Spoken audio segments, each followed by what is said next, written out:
class. This is Alejandra, and I will be presenting Chapter 10 of Change Works, Institutions, Improvement, and Practice. First, I will provide an overview of the author, and I will summarize and discuss the key ideas in the chapter. And then I'm gonna do my best to apply some of those ideas for his POP, and then I will follow that by trying to apply the ideas to my POP.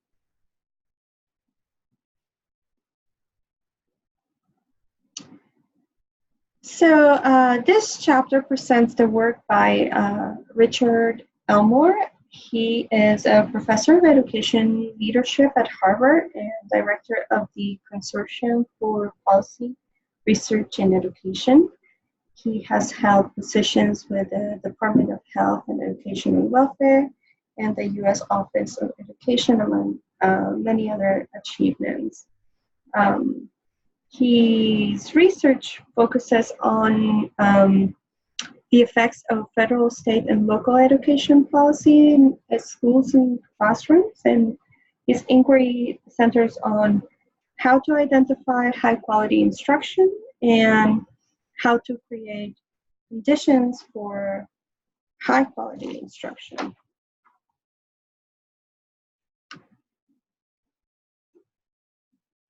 In the article, he examines the relationship between research and practice.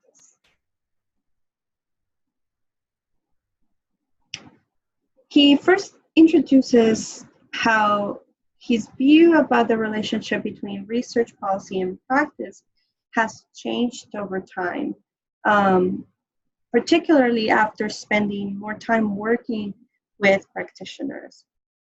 Elmore explains he thought research affected the general flow of ideas and that over time it would have an informative effect. He believed that research could inform policy and practice so that practitioners and policymakers could benefit from research. But he no longer sees those straightforward connections anymore. He believes that these connections are in effect now broken. Instead, he sees research and policy and practice as highly self-interested enterprises and basically operating as silos. He thinks research agendas are largely determined by institutional interests at universities or agencies, foundations, etc., which support mutually self-interested relationships. Similarly, in the area of policymaking, he believes it is driven by electoral incentives and institutional interests.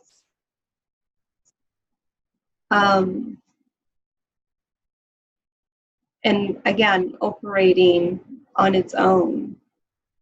And lastly, in the area of practice, he believes that it's operating basically on survival mode, concerned just with competing for resources and competing for visibility and influence.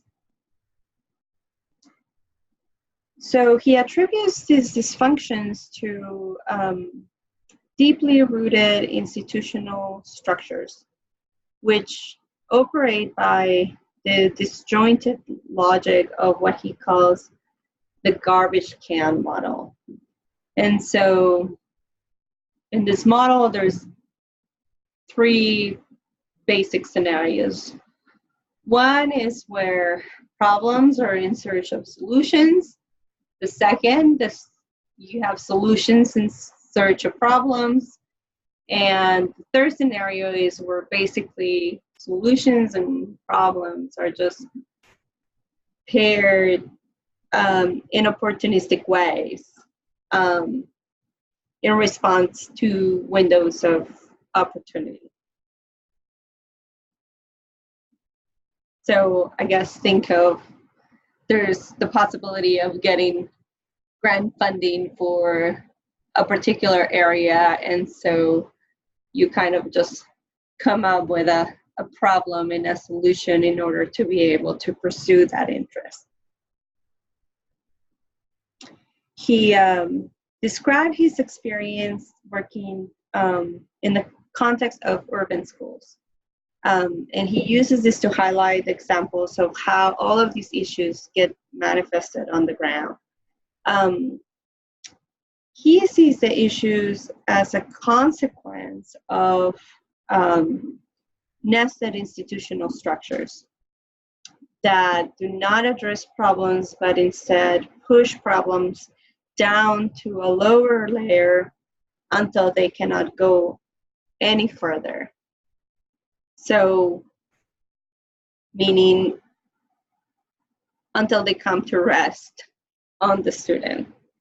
And in essence, is simply just a race to the bottom.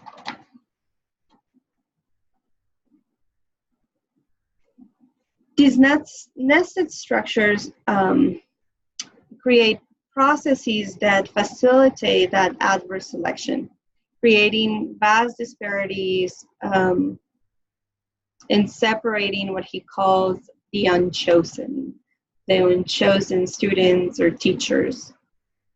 So the unchosen are those without resources to decode or manipulate the rules.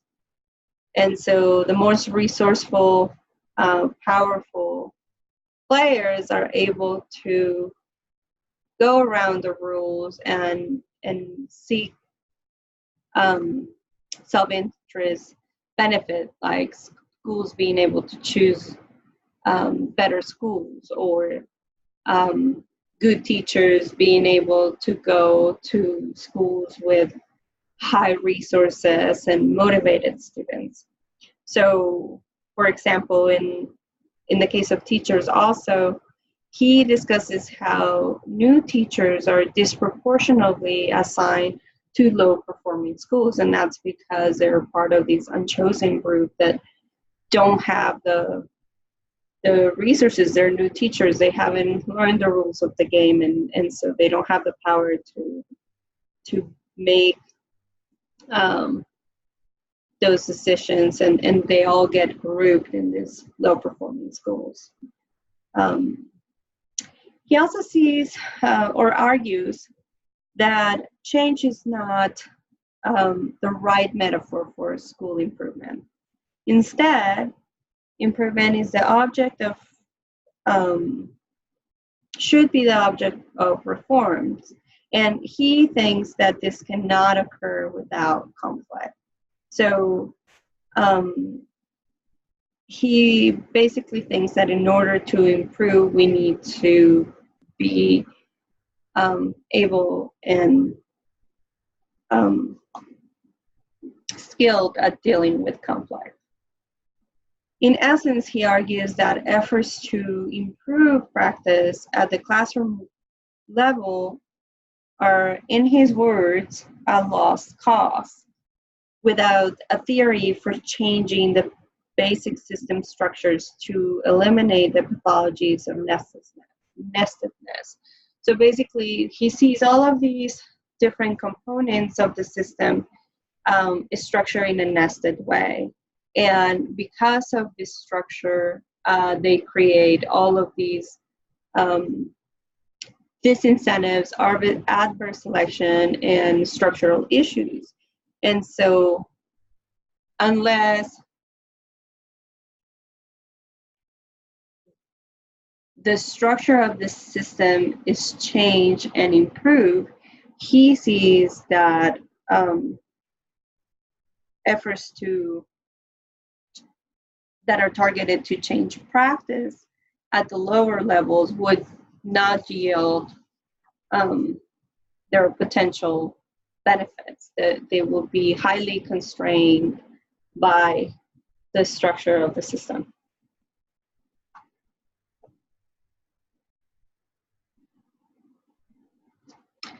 Now I'm going to do my best to describe Jorge's POP.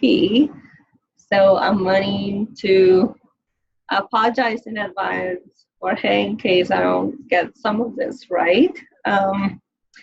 But and then I'm also going to try to apply some of these ideas to his POP.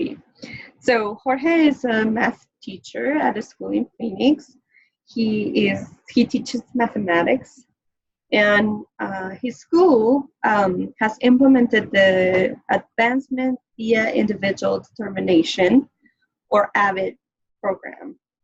And they have implemented this program school-wide. It is my understanding from what Jorge has mentioned that typically this is a targeted program, and that they are one of the few, if not the only school that has decided to roll this program out throughout the school. And so it's a major, large intervention for his school. So Jorge's POP revolves around investigating how the AVID program supports English language learners, in particular in content-specific courses, but also language courses, and how the perceptions between these AVID students, whether they're English learners or not, whether their perceptions are different.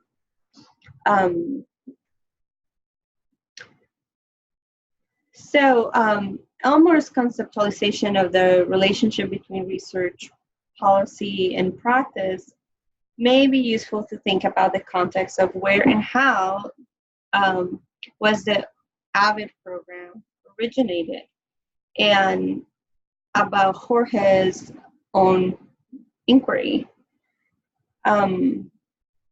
So I think Elmore's ideas can just be kind of a catalyst for a thought exercise that can be useful to get deeper understanding about context and in which the AVID program came to be, and also to inform the design of his intervention that he's working on. So for example, where in the nested system could the AVID program be found? So where did it came from? What is the source of it, and where is it placed now? So it's placed at the school, for what I know, and it also affects the classroom, but I don't really have a larger understanding of, did it came from research, did it came from policymakers, was it originated from a silo, or was it the result of some mutually supported self-interest relationship, either between research and policy, or between practice and research, or practice and policy? Does his school is his school experiencing any of the pathologies of nestedness that Elmore describes?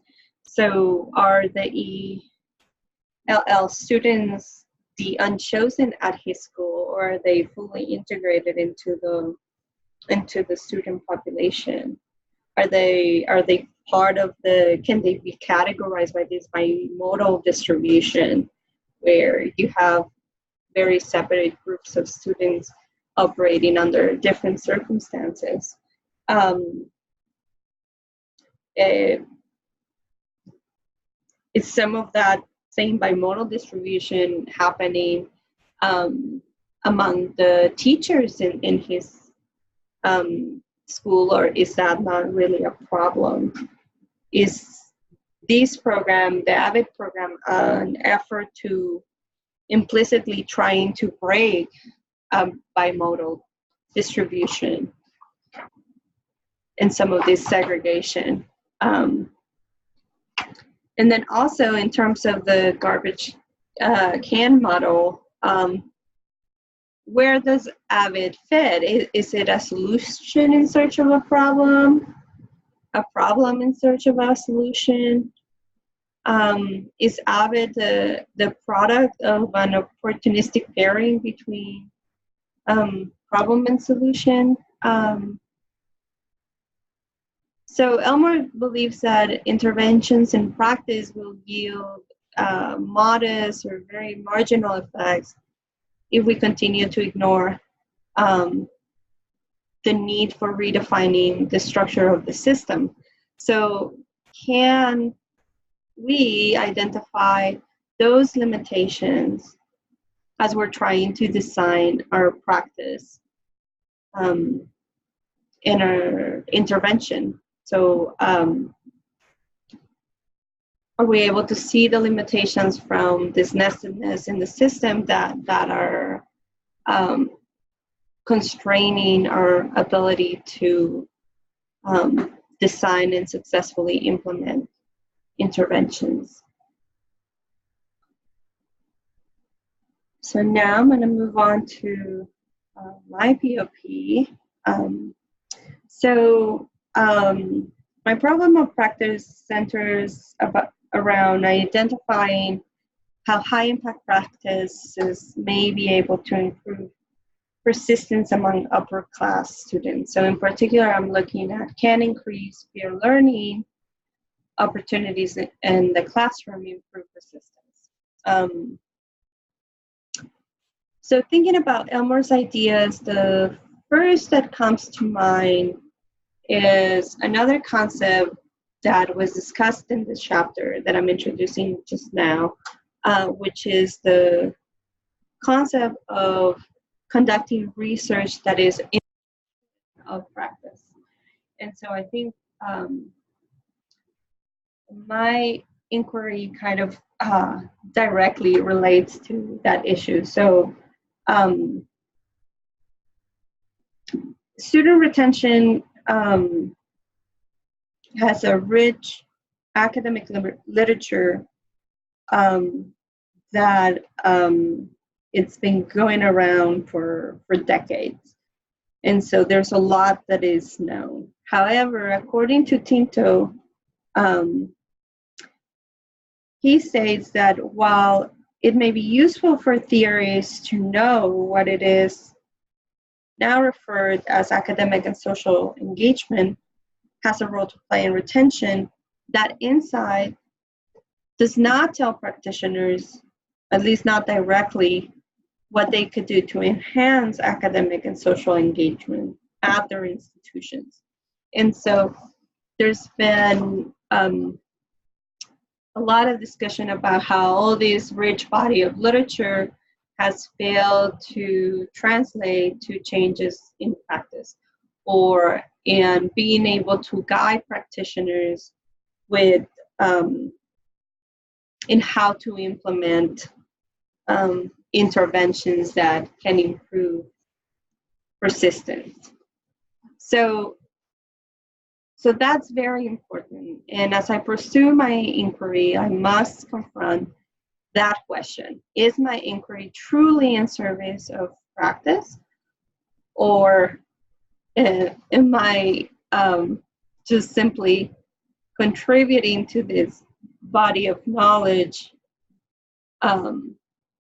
but not in a way that it truly services practice? Is my inquiry motivated by self-interest and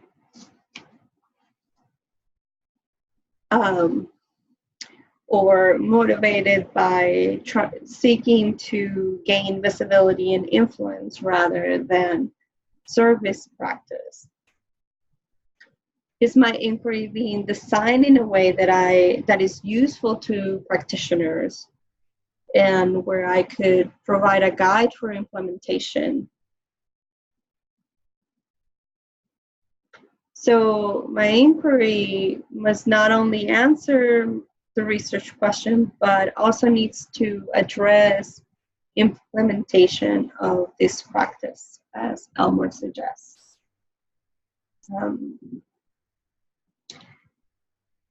Elmore and his colleagues also propose a theory where practitioners make binding commitments to each other.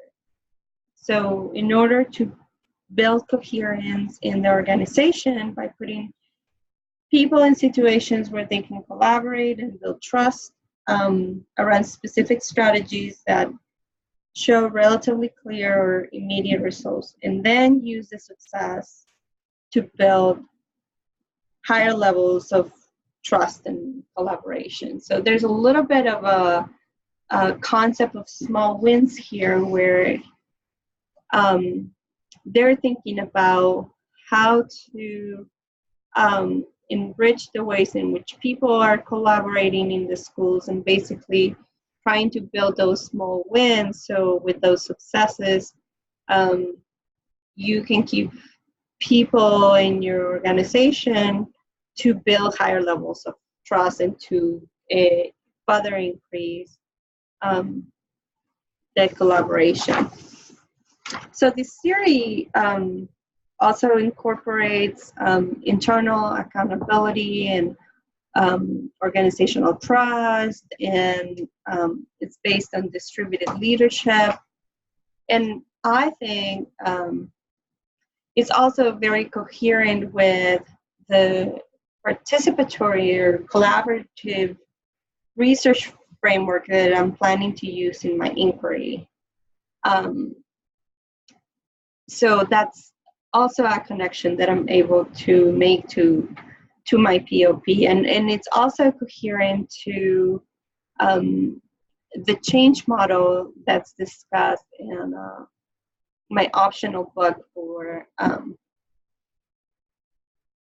the directed field study course. So I'm reading Buehler's book about change in higher education, and Buehler's understanding of and change model for higher education is one where higher education is seen as a distributed organizational structure, and where in order to drive improvement or change, he posits that leadership should not be focused on a specific or narrow initiatives, but rather the role of leadership is to build an institutional culture of creative leadership and innovation. And I think this concept of developing practice of recommitment also is highly connected with how Buehler sees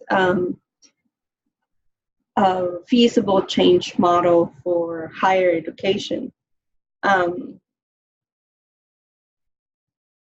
So I'm seeing the connections in what Elmore describes as this practice of recommitment, and it's kind of like the basic structures of how participatory research works, and how Buehler is saying that effective change can happen in higher education.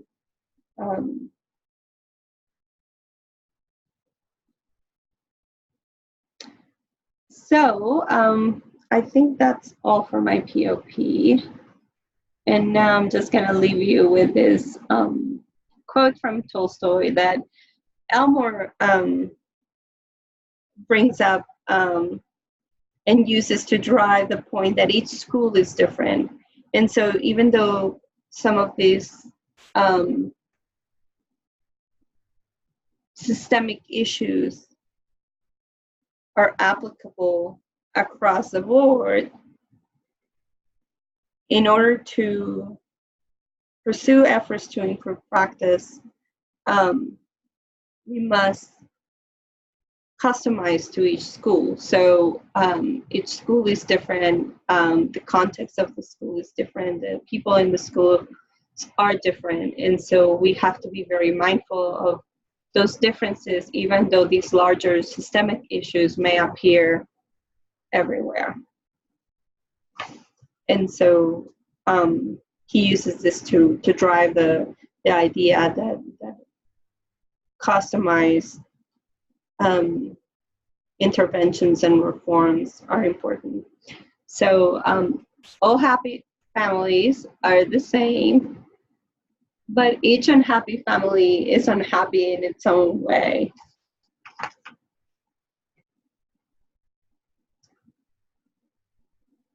And that's all I have. So thank you so much for listening, and I will see you guys online.